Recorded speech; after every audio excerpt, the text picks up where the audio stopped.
This is Growthaholics.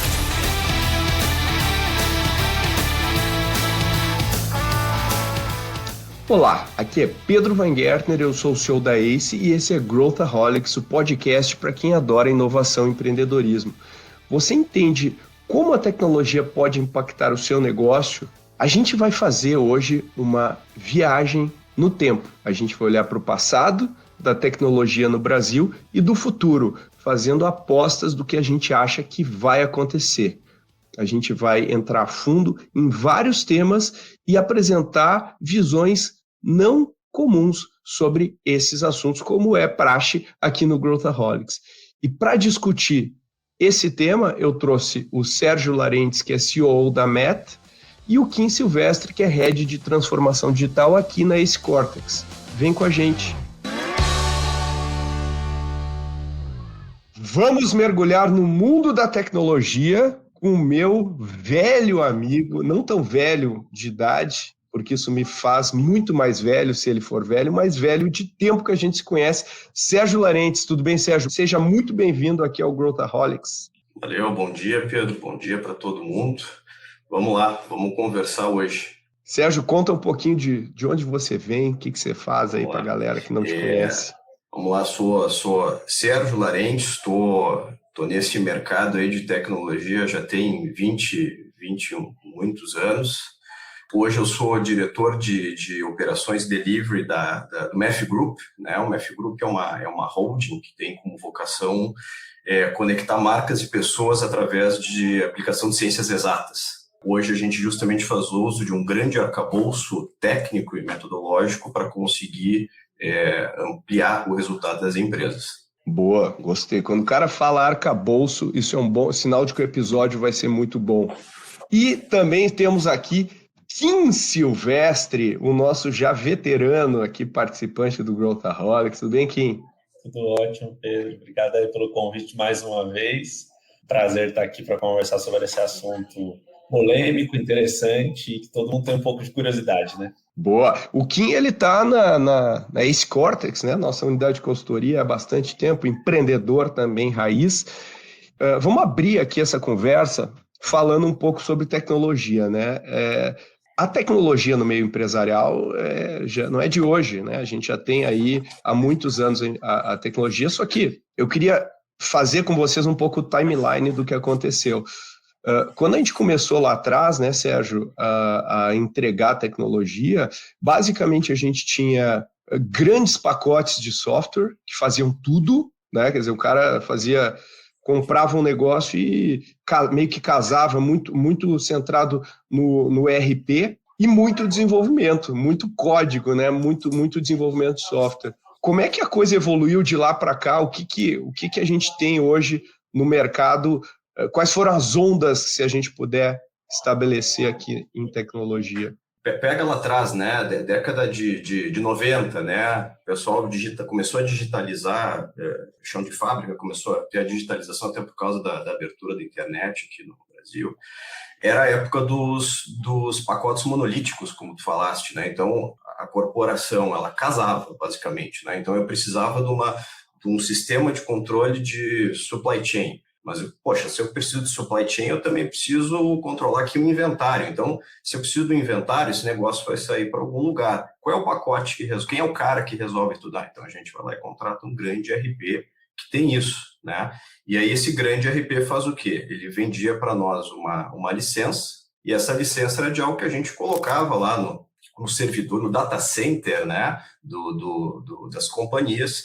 E ele era customizado até ele ficar com a cara que a companhia precisava, né? Então, isso foi uma coisa que a gente viveu bastante até aí, anos 2000 e qualquer coisa, 2005, 2010, ainda estava por aí o padrão do modus operandi, né? Aí, o que aconteceu? A gente começou a ter aquele boom do cloud, né? Todo mundo falava em cloud, e no início o cloud era para levar servidores para a nuvem, pelo menos era um movimento inicial, né? que as empresas começaram a fazer. Então elas pegavam esse pacote que ainda era uma coisa monolítica, que resolvia um monte de coisa, e colocava na nuvem, dentro daquele servidor, né? Tu contratava ainda era uma máquina, só que ela não estava mais contigo, estava na nuvem. Fast forward para onde a gente está hoje, o que começa a acontecer? As empresas começam a ter autonomia de não precisar contratar uma grande solução para tudo, né? A gente começa a ter uma série de vendors que começam a ficar especialistas em pequenas partes de toda a cadeia, né? Então, hoje, a gente ruma e vem rumando para um mundo cada vez mais híbrido, cada vez onde a gente mistura vendors, porque a parte de automação de marketing pode ser de um cara, de CRM pode ser de outra, de supply chain pode ser de outra, e essas coisas não necessariamente precisam mais ficar na gestão do Pedro, do Kim e do Sérgio, né? Essas coisas estão numa nuvem que eu não contratei mais um servidor, né? Eu contratei uma assinatura daquele serviço. Então, eu não tenho mais a posse daquilo, né? Os cálculos de ROI, de retorno de investimento, eles mudam completamente, porque eu pago aquilo enquanto eu uso. Eu não preciso mais cuidar do backup, do servidor, da conexão, do licenciamento, da renovação. Agora eu pago uma assinatura daquilo que resolve aquele problema, né? No meio do caminho também aconteceu, né, entre esses dois momentos, a abertura das APIs, as aberturas dos códigos. Então, as pessoas puderam assim, poxa, se eu quero fazer uma customização aqui na minha plataforma, eu posso fazer algo que conecta com ela, mas não é casada com ela, né? Eu posso fazer aqui uma camada, um buzz, alguma coisa aqui que eu desenvolvo, e se depois eu quiser trocar a plataforma, eu vou lá e faço um tweak ali naquilo que eu desenvolvi, mas eu continuo tendo parte do meu fluxo, parte da solução que eu fiz, né? Então, hoje a coisa está muito, eu não quero dizer descentralizada, porque a gente ainda está falando de grandes vendors, né? Mas ela está muito mais espalhada. Então, hoje está muito mais híbrido, muito mais heterogêneo no que tange plataforma, no que tange soluções técnicas. Ou seja, a gente pode usar o best of breed agora sem necessariamente matar todo o legado, ter que trocar todo o legado que eu tenho. Quer dizer, eu pego um especialista e a gente vê essa revolução do SaaS, a gente até gravou um episódio recentemente sobre isso, eu não preciso mais ter compro o SAP e aí eu vou pegar o Expense Management do SAP. Não, eu pego o SAP, eu pego um SaaS de Expense Management que é super especializado, focado nisso, e eu plugo nas APIs do SAP e eu consigo trazer o melhor dos mundos. E aí, Kim, você que participou ativamente, né, participa ativamente dessa revolução das startups e todo esse movimento que teve também, depois eu queria ouvir o Sérgio sobre isso, mas se a gente fizesse, não tinha nessa época o NPS, mas se a gente fizesse o NPS com os usuários, não vou citar nomes aqui, mas todo mundo sabe quais que eu estou falando aqui, quais que eu estou me referindo aqui, o NPS seria péssimo, ou seja, era um mal necessário. O software corporativo era visto como um mal necessário e ele não era visto como um diferenciador. Era um custo. Então, quanto menor fosse o custo, melhor, e as empresas implementavam grandes pacotes muito caros. Também veio nesse meio do caminho, e era tudo via PMI, mega projetos, a gente ia nas empresas, não sei se você se lembra, Sérgio, a gente entrava assim, eram andares e andares do cara implementando o ERP, com o nome do projeto, Projeto Superação, ou Projeto não sei o que. E aí era um projeto infinito, né? Projeto infinito, você voltava 2 anos depois, era aquele mesmo andar, com pessoas trabalhando full time, e aí você via o produto final, era uma tela horrível que ninguém entendia, e tinha que ter um mega treinamento para o cara saber o que fazer com aquela tela, ou seja, não tinha UX, era tudo pensado da funcionalidade para fora e não do usuário para dentro. Como é que foi essa revolução também, Kim, do ponto de vista dos empreendedores chegando, ocupando esse espaço, junto com essa ruptura que o Sérgio falou da nuvem? Depois a gente pode até falar um pouquinho da Salesforce, que foi talvez a divisora de águas no meio corporativo, de falar, olha, pode botar na nuvem, é mais seguro às vezes do que deixar dentro de casa, e demorou anos para que isso fosse aceito, né? Como é que você vê isso aqui? Eu vejo que tem um papel muito interessante no papel dos empreendedores ali, né? Porque toda vez que você monta uma nova startup, você está pensando em resolver um problema. Essa é a lógica do empreendedor. Ele vai olhar para o usuário e resolver um problema. A maior parte dos softwares que a gente tinha, eles resolviam um problema, mas sem olhar para o usuário. Então, você vai ver que até os grandes bancos, há pouco tempo atrás, ainda usavam aquelas telas verdes ali atrás para controlar tudo, né? Não pensavam no usuário. O empreendedor, ele começa a trazer uma nova visão de que a tecnologia é mais um meio.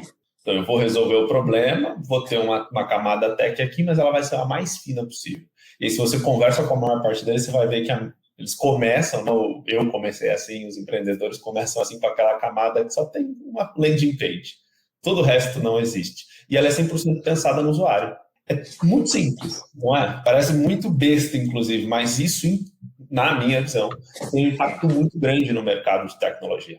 Porque faz com que a tecnologia não seja pensada de uma forma robusta. Eu não preciso pensar em milhões de APIs, numa aplicação gigante em monolitos e mais monolitos, que hoje em dia as empresas estão aí se matando para ressignificar em microserviços e etc. Porque eu vou pensar em qual é a usabilidade dela, qual é o UX e UI, para que ela serve, e depois vou construir isso de uma forma mais simples possível no back para poder atender meu usuário. Mais do que isso, eu vou pensar que essa aplicação daqui a um ano não vai funcionar. Ou ela vai precisar de uma nova versão, ou ela vai precisar de um upgrade porque uma nova categoria de serviço surgiu.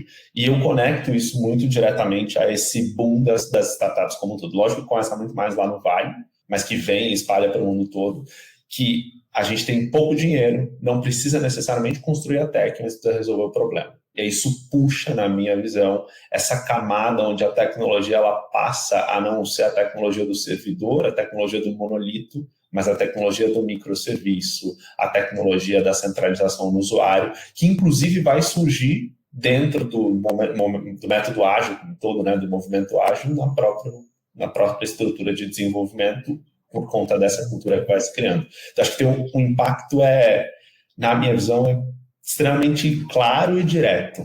Pode, às vezes, não ser perceptível. A gente pode achar, poxa, a evolução do software, eu truco um pouco isso, né? Eu acho que está muito mais relacionado a como a gente se comportou na construção de um produto ou serviço do que na própria maturação da tecnologia. Se até olho, por exemplo, para as 4 ondas da indústria, né? 1.0, 2.0, 3.0, 4.0, a gente fala, poxa, mas isso é a onda natural. Acho que não. Acho que o usuário é quem puxou isso. E a forma como a gente trabalhou ele é que puxou essas revoluções.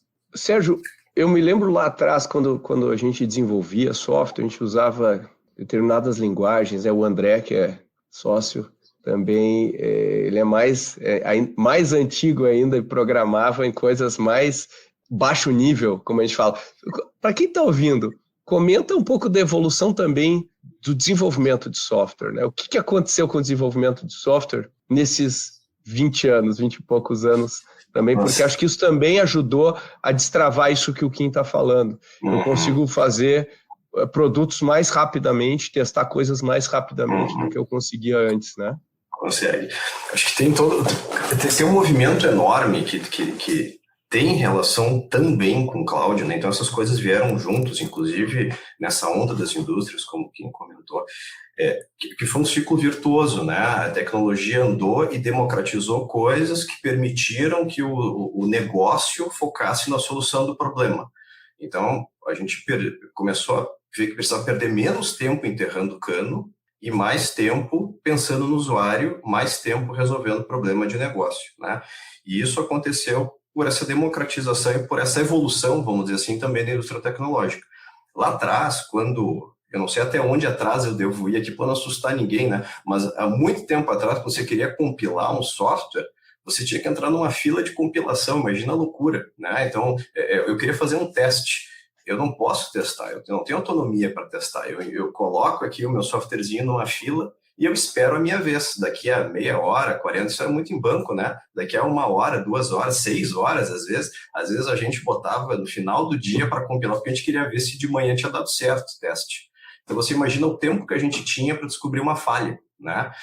Aí depois a gente veio para as pegar a linguagem que você citou, que o André gostava muito, que era o Clipper, aí a gente já começa a entregar cada vez mais a idade. Você já era uma realidade diferente, não precisava esperar fila de compilação, né? Eu podia desenvolver na minha máquina e compilar e testar e saber se aquilo estava dando certo. E aí depois a gente veio para as linguagens aí, orientação a objeto, orientada a evento, mas o bacana é que a gente passa a ter cada vez mais coisas prontas. a gente passa a ter as ideias, os ambientes de desenvolvimento cada vez mais maduros, além de que a gente passa a ter uma gama de linguagens que são melhores para algumas aplicações. Então, se lá nos anos 2000 a gente tinha reuniões junto com CIOs, vai lembrar que nós tínhamos essas conversas, nós sentávamos lá com o CIO, o cara às vezes perguntava para nós assim, tá, eu vou construir um elefante branco, eu faço ele em .NET ou em Java. Essa era uma conversa comum que se tinha no início dos anos 2000, né? Essa conversa hoje em dia, ela é nonsense, ela é completamente nonsense, né? A gente vai olhar para o cara e dizer, bom, uma que construiu o elefante branco, a gente já começou do lado errado. O que nós vamos conseguir fazer, ter pronto em 2, 3 sprints, um mês, alguma coisa assim, para você testar e saber se é isso mesmo que você quer, né? Aqueles projetos megalomaníacos de escopo fechado morreram. E aí a gente pega e diz, bom, esse teste que você quer fazer performa muito bem em tal contexto.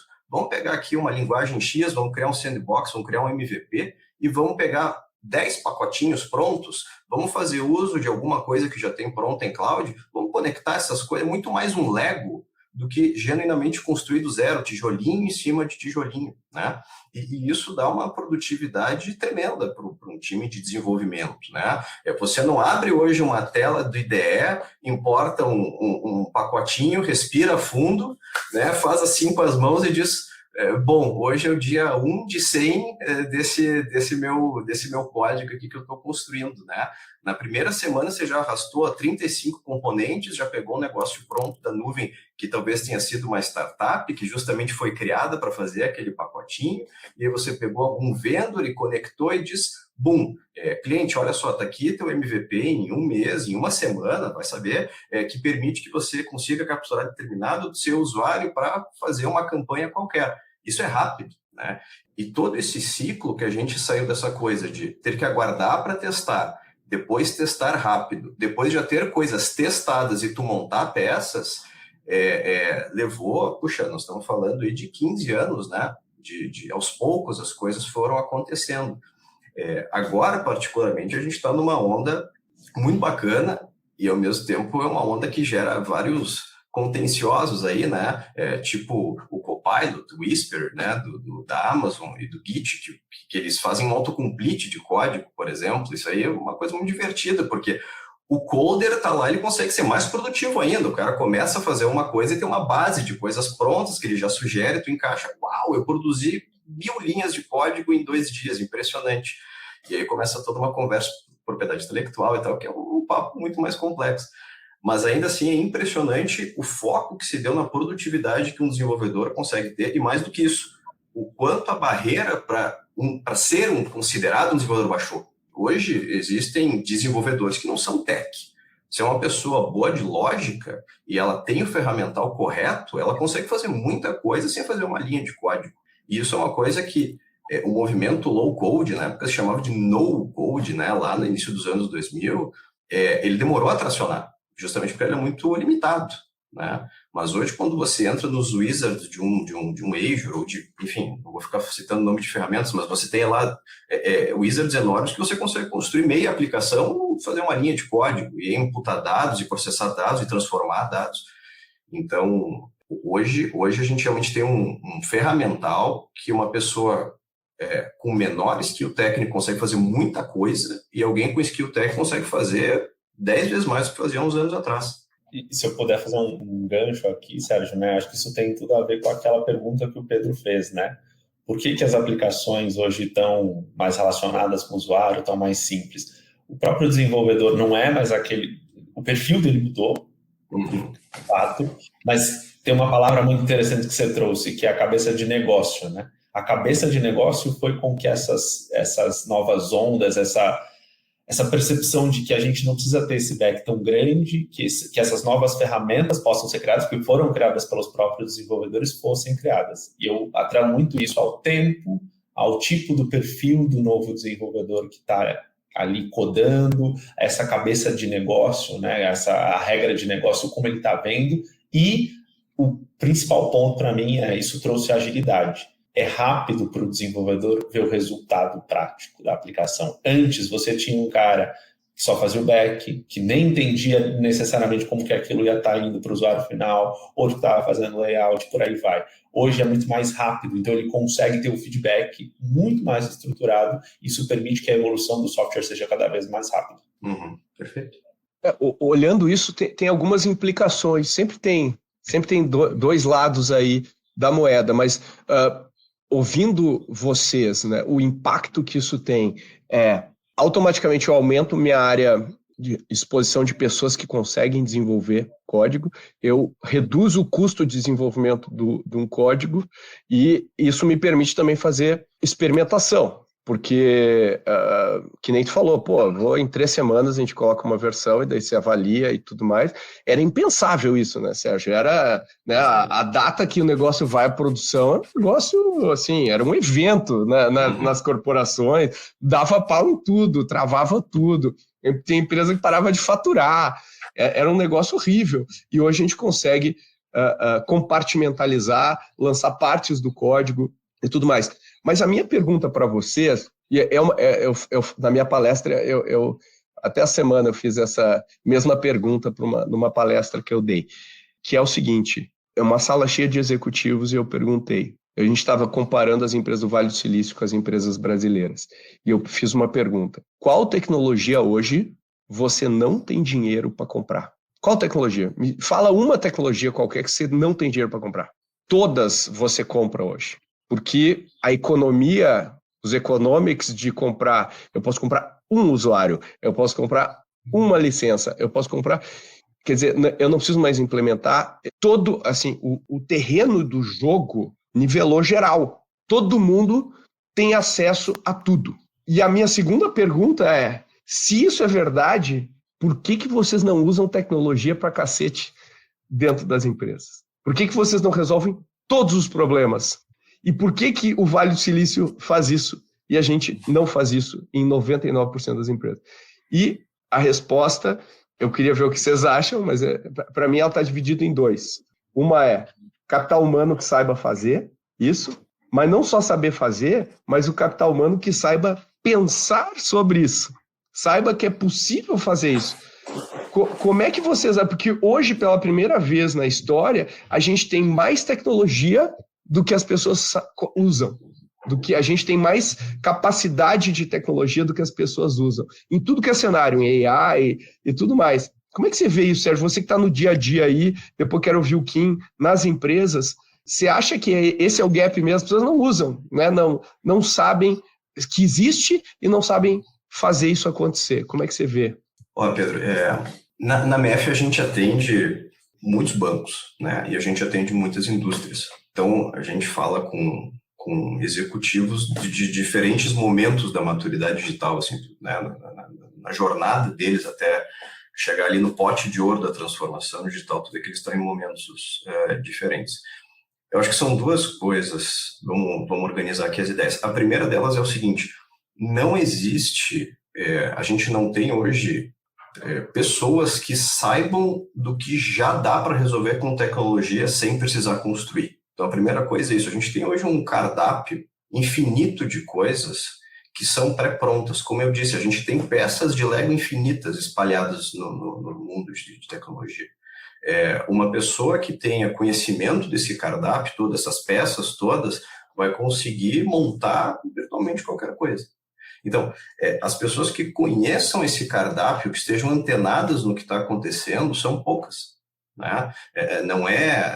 E a gente vê, inclusive nos nossos cursos de formação, né? Quando a gente pega a faculdade e tal, não é isso que se prega, né? Não é assim que a coisa funciona na nossa formação técnica ou de negócios, em conhecer o que já está pronto para reaproveitar. Então, essa é uma coisa que eu acho que falta não conhecimento técnico, né? Porque existem técnicos e não técnicos. O que existe são não técnicos que entendam o que dá para fazer com tecnologia. E, junto a isso, uma outra coisa que eu me deparo com alguma frequência falta o entendimento do seguinte, até pegando né, se o dinheiro infinito, o Pedro gosta da frase do dinheiro infinito, eu uso ela bastante. Se tivesse dinheiro infinito, como é que nós resolveríamos dado o problema, né? As pessoas, às vezes, não sabem como resolver o problema. Então, esquece até esquece a tecnologia, veja que loucura, esquece isso. Vamos resolver o problema. Como é que a gente resolve isso? Como é que seria o seu mundo perfeito? Como é que você faria? Às vezes a pessoa está tão presa numa questão política da onde ela está inserida, ou das limitações que ela se impôs, ou da questão da preocupação do funding, ou da questão que ele só tem um desenvolvedor, que ela pensa menos na solução do problema, pensa menos aonde ela está almejando chegar com aquilo que ela está propondo resolver, do que com o problema em si. Isso é muito maluco, mas a gente vê isso, às vezes as pessoas congelam, né? Então você chega lá com a pessoa, você leva o conhecimento como construir, você leva o conhecimento, você está lá para ajudar, e você tenta mapear o problema, e dado momento você vê assim, ela não sabe qual é o problema, e aí você vai mergulhando, e daí quando você vê, você não virou um advisor para aquele problema, você virou um advisor para o negócio da pessoa, porque a pessoa não estava pensando no próprio negócio. Então, duas coisas, né? Acho que é bem resumidamente. Um é conhecer todo esse, não todo, mas pelo menos o suficiente para conseguir sair com soluções robustas a partir do que já está pronto, porque tem muita coisa pronta. E a outra é genuinamente entender o negócio, tá? Como é que você vê, Kim, você que também pega um outro ângulo desse mesmo problema, né? Como é que você vê? Você concorda com isso? Eu acho que eu concordo e complemento, o Sérgio, aqui. Acho que tem uma coisa que vai puxando a outra ali. A primeira é a falácia de que tecnologia é complexa na cabeça do executivo. A maior parte da liderança e dos executivos que a gente tem hoje, principalmente em ambiente Latam, Brasil, né, entende a tecnologia como algo muito complexo, algo que demora muito, algo que é caro, algo que o desenvolvedor está me enrolando de novo e etc. Isso puxa uma outra caixinha no meu ponto de vista, que é um salário que talvez não é tão bom, ou um profissional que não tem o nível que está ali, mas está sendo pago para isso. Então, existem dois problemas hoje no mercado brasileiro. O cara que é muito bom não está trabalhando aqui, prefere ganhar em dólar e euro. O cara que não é muito bom também é muito mais do que deveria, então ele não vai entregar. E aí eu realimento a caixinha da complexidade na cabeça do executivo. Então, um vai puxando o outro, na minha visão. Isso faz com que a gente não consiga, de fato, entender o que é a tecnologia, entender como a tecnologia pode resolver o problema e sempre imaginar que isso vai ser muito caro e complexo. Mas é muito difícil sair dessa lógica no momento atual, pelo menos na minha visão. Acho que se a gente não equalizar algumas ponteiras ali de que a tecnologia não é tão complexa e de que eu não posso valorizar tanto um cara que é estagiário e pagar o salário de sênior, como está acontecendo hoje, é lógico que eu não vou ter a resolução do meu problema no dia 2 ali.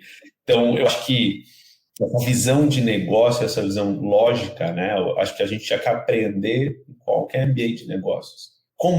Por que eu uso tecnologia? O que é lógica nesse caso? Porque se eu resolver algumas perguntas básicas da matemática mesmo ali, eu vou entender que não é tão complexo. Mas às vezes eu preciso de uma experiência, às vezes eu vou precisar conhecer a ferramenta e às vezes eu vou precisar entender muito bem o problema que eu estou resolvendo. Senão, logicamente, não vai funcionar.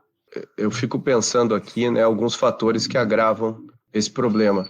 A maior parte dos C-levels, né, dos executivos que tomam as decisões, iniciaram suas carreiras no momento em que a tecnologia era muito mais complexa e hermética. Eles pegaram projetos de software infinitos, gastaram rios de dinheiro, colocaram um CRM que ninguém usa. Quer dizer, esse é o paradigma que eles têm na cabeça em relação à tecnologia. E aí agora esse mesmo executivo, ou executiva, está tomando decisões estratégicas em tecnologia para a empresa quando o mundo mudou. Quer dizer, as ferramentas são outras, a velocidade é outra e tudo mais. Então, eu acho que essas coisas agravam. E, sem dúvida, o capital humano, né, eu acho que a gente se preocupa muito com o capital humano técnico. Falta de desenvolvedor, eu vou entrar nesse tema aqui com vocês daqui a pouco, mas a gente se preocupa muito pouco com o capital humano não técnico, que deveria saber encomendar, saber pedir, que nem o Sérgio mencionou, saber pedir aquilo que vai resolver o problema, entendendo com clareza qual é o problema. E eu acho que hoje a gente tem muito mais solução disponível no mercado e essas soluções não são utilizadas com a intensidade que deveriam, porque ainda prevalece uma visão anterior a isso. Agora, vamos entrar então nesse tema dos profissionais. Quando a gente lê as matérias no jornal. Faltam, já viu aquele número, não sei qual o número hoje, mas sempre faltam, não sei. Depende do dia. 800 mil desenvolvedores no Brasil, 1 milhão de desenvolvedores no Brasil e tal. Quando eu olho esse número, a minha primeira reação é, não, óbvio que eu sei que falta, né, o Kim acabou de falar do problema aqui, mas nunca é tão simples quanto ter mais desenvolvedores no Brasil, porque isso é uma lógica linear em cima de um problema não linear, certo? Se a gente olhasse isso em 2005, a gente precisa formar um monte de desenvolvedores .NET ou Java no Brasil. A gente não ia estar resolvendo o nosso problema hoje, né? Quer dizer, quanto tempo ia demorar para formar, a gente não ia estar resolvendo o nosso problema, porque as linguagens mudam, as plataformas mudam e tudo mais. Então, quando eu vejo as atividades que as empresas querem fazer com desenvolvedores, preciso de um formulário que eu clico, acontece isso, salva no banco de dados e tudo mais. Aí eu vou testar, vocês já testaram aqueles DALL-E, aquelas AI de imagens, né? Assustador. Aí você fala para o cara, faz uma foto do Batman lutando contra o Donald Trump num campo de, sei lá, de milho com estilo impressionista. O cara, em questão de segundos, ele bota assim, parece um negócio pintado pelo Van Gogh. E eu penso assim, poxa, isso é bem mais complexo do que falar, cria um formulário, esse formulário tem que mandar um negócio, salvar no banco de dados e blá, blá, blá. Porque isso é abstrato, e a gente está falando, quando a gente fala programa, a gente fala com coisas exatas. E o Sérgio acabou de falar que hoje tem uns autocomplete lá de código. A evolução das ferramentas está... Será que o gap é de desenvolvedores? Será que o gap é de líderes técnicos que saibam entender as nuances da tecnologia para resolver o problema? Será que o gap é de quem encomenda a tecnologia ou é todas as anteriores? Como é que a gente entende isso, Sérgio? Vou dar a minha visão. É muito legal o que você falou no início, né? Em 2005, faltavam, 300 mil desenvolvedores de .NET, né? Hoje, se a gente joga 300 mil desenvolvedores de .NET no mercado, eles provavelmente vão ficar sem emprego, pelo menos boa parte deles. A primeira coisa é que é um alvo móvel, né? Então, essa coisa do faltam 800 mil desenvolvedores, 300, 500...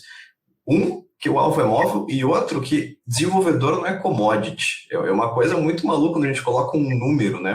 Não são 800 mil pessoas que batem prego, né? Não é sempre a mesma coisa. Então, eu acho que existe sim um gap de profissionais aqui no Brasil, a gente viu porque quando a gente abre vagas, por exemplo, a gente está sempre com muitas vagas abertas, contratar não é fácil. Agora, ele não é um gap absoluto de todos os perfis, né?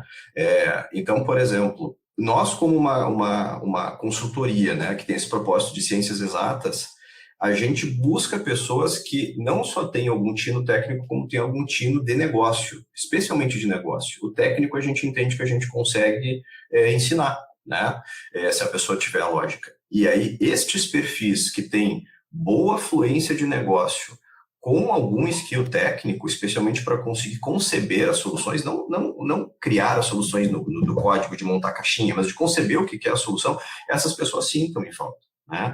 Aí se a gente pega dentro desse universo de 800 mil desenvolvedores, você vai pegar assim, poxa, talvez para cientista de dados, por exemplo, pessoas que tenham determinada fluência num pedaço específico de processamento de dados, há um gap gigantesco, né? Então, pessoas que têm um conhecimento profundo em processamento de imagem ou em linguagem natural, que são coisas que existe muita coisa pronta, mas ainda não tem tanta coisa pronta como tem, por exemplo, para criar um formulário que grava os dados no banco de dados, né? Então, se você pega alguma coisa de alta complexidade e bastante especificidade, há um gap relevante. Se você pega algo mais comoditizado, como, por exemplo, gravar os dados de um formulário, esse gap existe por uma falta de instrução das pessoas que estão demandando a criação desse formulário, hipoteticamente, que aquilo pode ser feito sem código, né? Então, hoje a gente tem, por exemplo, uma das nossas BUs da MEF, uma empresa que é focada em advertising.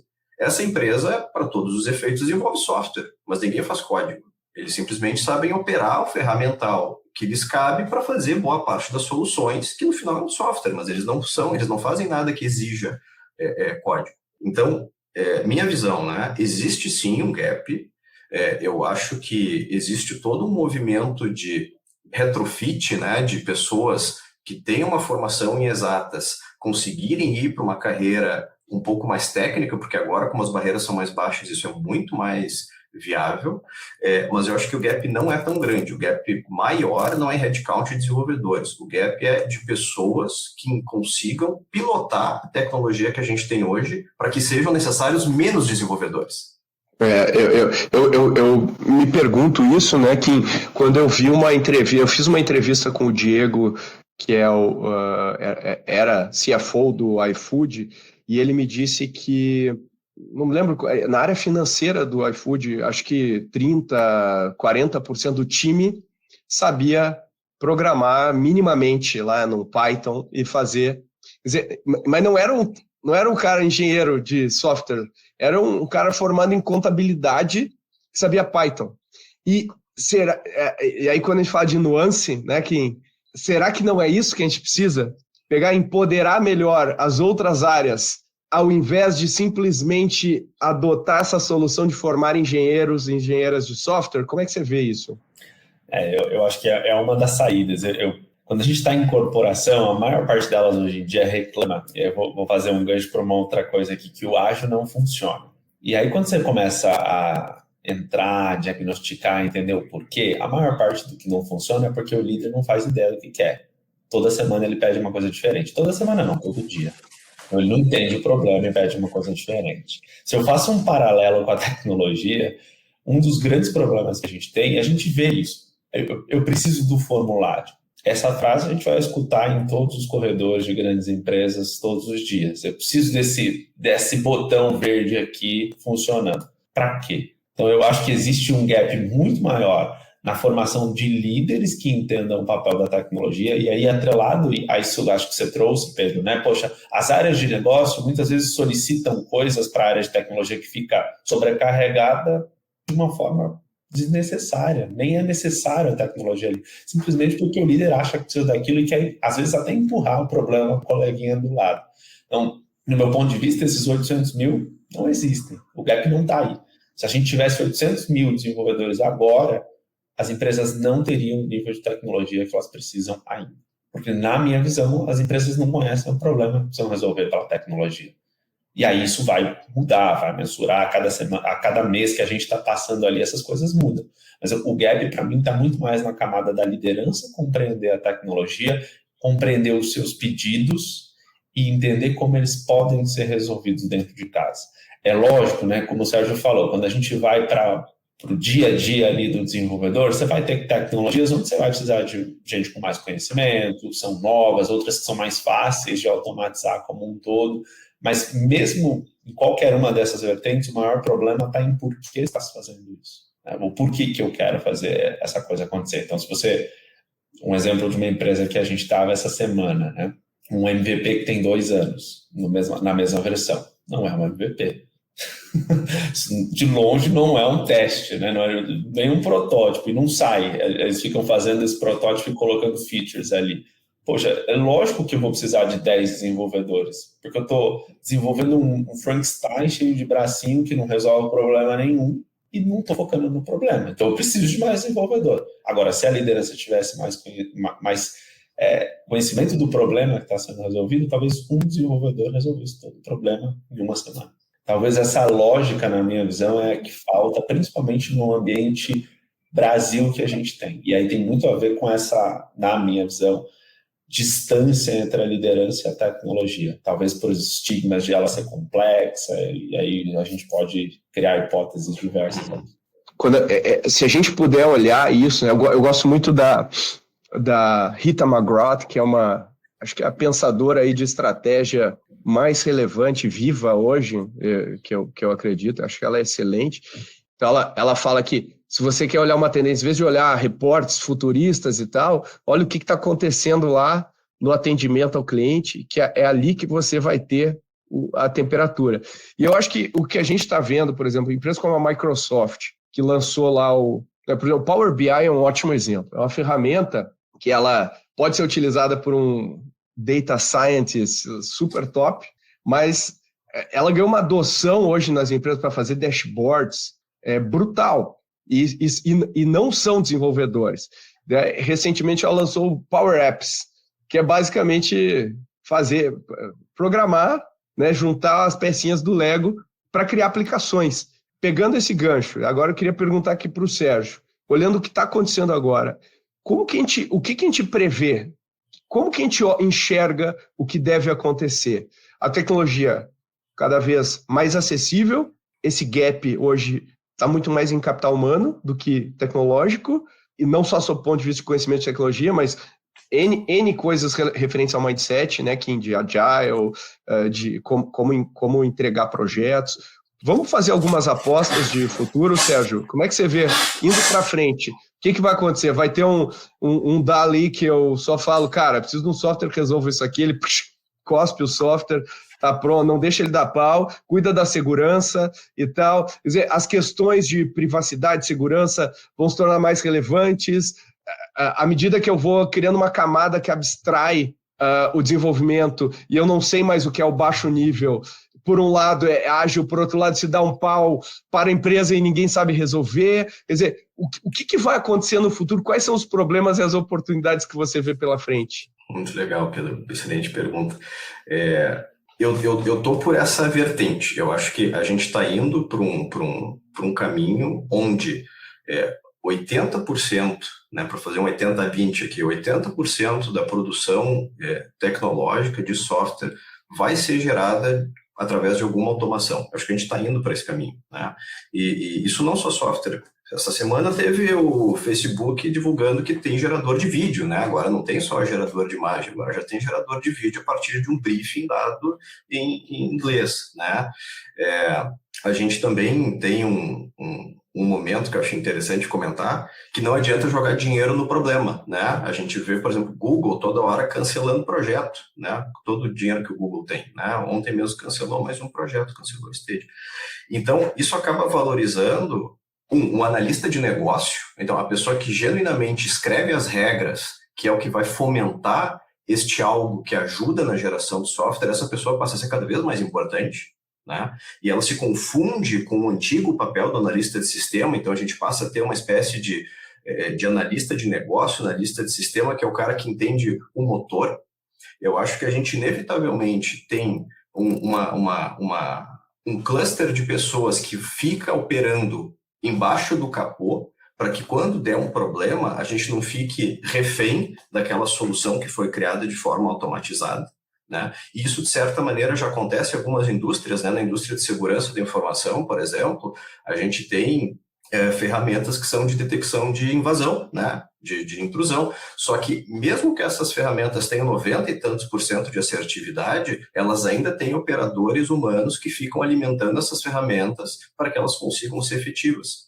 Então, você tem a pessoa que é o analista, que geralmente alimenta essa ferramenta para que ela consiga gerar a solução para você, mas você tem a pessoa que tem que saber como que ela funciona, porque se tudo mais der errado, você não pode ficar desprovido, né? E eu acho que existe uma parte que não vai ser gerada por AI, não vai ser gerada por bots ou coisa que o valha, que é aquilo que é muito específico, né? Daqui a pouco o Pedro precisa de algo tão particular, algo inovador, algo que não foi feito ainda, que ele vai ver que ele precisa de um componente que não está disponível, que não consegue brifar. Então, aquilo talvez seja a ideia do Pedro para que aquilo possa ser escalado. Então é isso, acho que a gente passa a ter uma camada de pessoas muito boas em negócio que saibam lidar com essa máquina de geração de coisas. Tem a pessoa que faz com que ela fique funcionando muito bem, obrigado, e tu tem as pessoas que vão fazer aquilo que não é possível de ser gerado. Eu acho que é para aí que a gente está indo, né? E, de certa maneira, a gente começa a ver pequenos movimentos já nesse sentido, né? Por exemplo, quando você pega, quem deve ver isso todo dia, você vai em empresas que são realmente maduras, você vê que o papel do técnico ali, do arquiteto, se confunde com o do PO, com o papel do analista de negócio. Essas coisas andam muito juntas, e um dá palpite na coisa do outro, porque essa barreira não existe mais. Então, enquanto maturidade organizacional, você já vê isso acontecendo, você vê essas ferramentas sendo criadas, e você vê que as pessoas têm que se acostumar, né? A ideia, o Power App é isso. O Power BI é muito legal. Você consegue Hoje, na empresa, todo mundo tem acesso ao Power BI, por exemplo, lá na nossa empresa. E a gente implementa Power BI como parte de algumas soluções para os clientes. 80% das coisas que você pode querer medir no Power BI, um heavy user consegue fazer. Se você quer algo muito específico, com alguma simulação, aí você pede ajuda para uma pessoa que é especialista, mas você já resolve muita coisa sem código. Eu acho que é para aí que a gente vai, Pedro. Muito legal. E você, Kim, como é que você acha, olhando não só sobre o aspecto da tecnologia, porque isso muda tudo, isso que o Sérgio falou, muda toda a nossa expectativa de demanda por desenvolvedores e tal. Ouvindo isso que o Sérgio falou, eu falo, poxa, eu tenho que capacitar os meus não desenvolvedores hoje, porque isso vai tirar o Pareto da mão do desenvolvedor. Então, em vez de eu precisar 50, eu vou precisar de 10 hardcore desenvolvedores que consigam resolver as coisas críticas e não aquelas coisinhas específicas. Isso muda o jogo, isso muda completamente o jogo.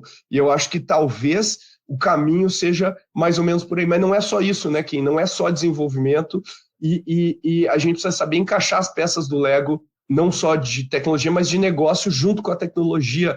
Como é que você vê esse futuro indo para frente com essa loucura da velocidade de testes e tudo mais que a gente está vivendo? Eu concordo bastante ali primeiro, né, para falar do Sérgio, eu acho que tem dois papéis aí, né, esse analista de negócios e o QA, né, que são as duas pontas, vão ser as coisas que vão explodir aí, não vão ser esses 800 mil, logicamente, mas vão ser um pedaço grande ali.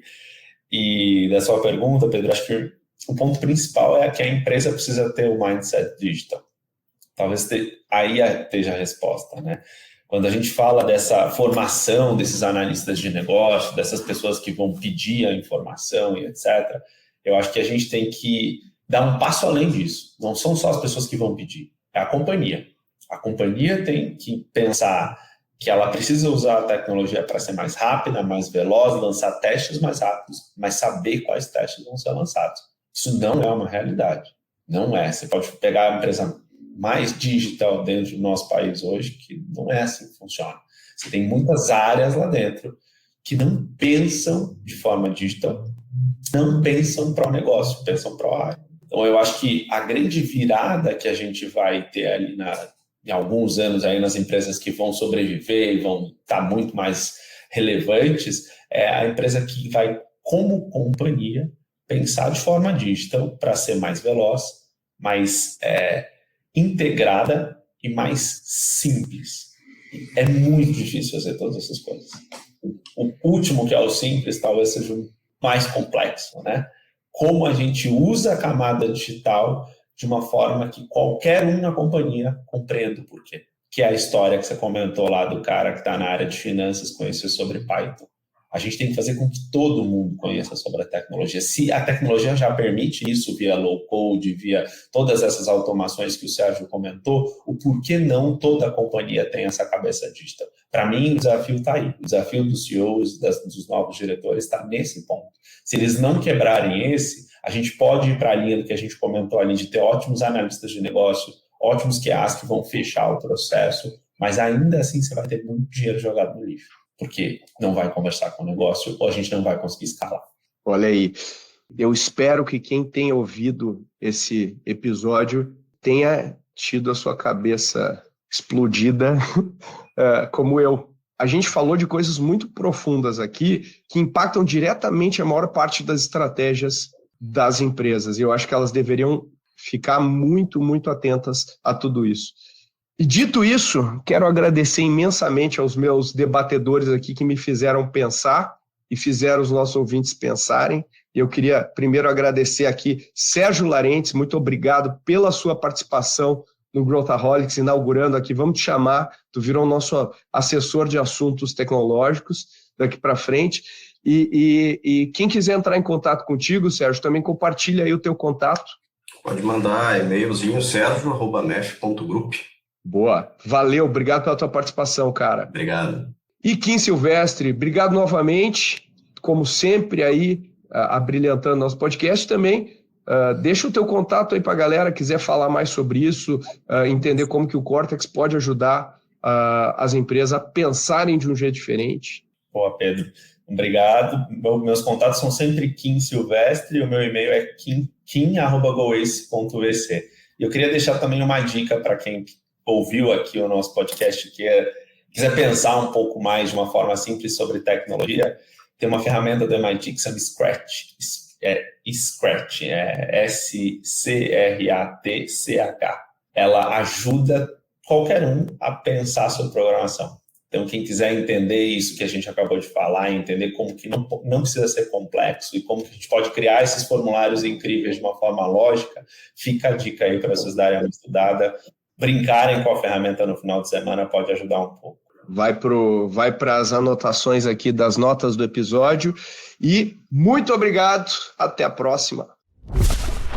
Se você quiser saber mais sobre os mercados de tecnologia, dá uma olhadinha no episódio 150, onde a gente falou sobre o crescimento do mercado de SaaS no Brasil, que eu mencionei nesse episódio. Como sempre, manda mensagem para a gente em podcast@goace.vc e fala o que você quiser, sugerindo novos temas, comentando pautas que a gente esqueceu de falar nesse episódio, concordando ou discordando com a gente, não tem problema, a gente vai responder todas as mensagens. E também não deixe de compartilhar esse episódio nas mídias sociais. Às vezes, mandar o link para uma pessoa que você conhece faz com que essa pessoa abra a cabeça e também ajuda a gente a divulgar cada vez mais este podcast que é querido por tanta gente aqui no Brasil. Muito obrigado e até a próxima.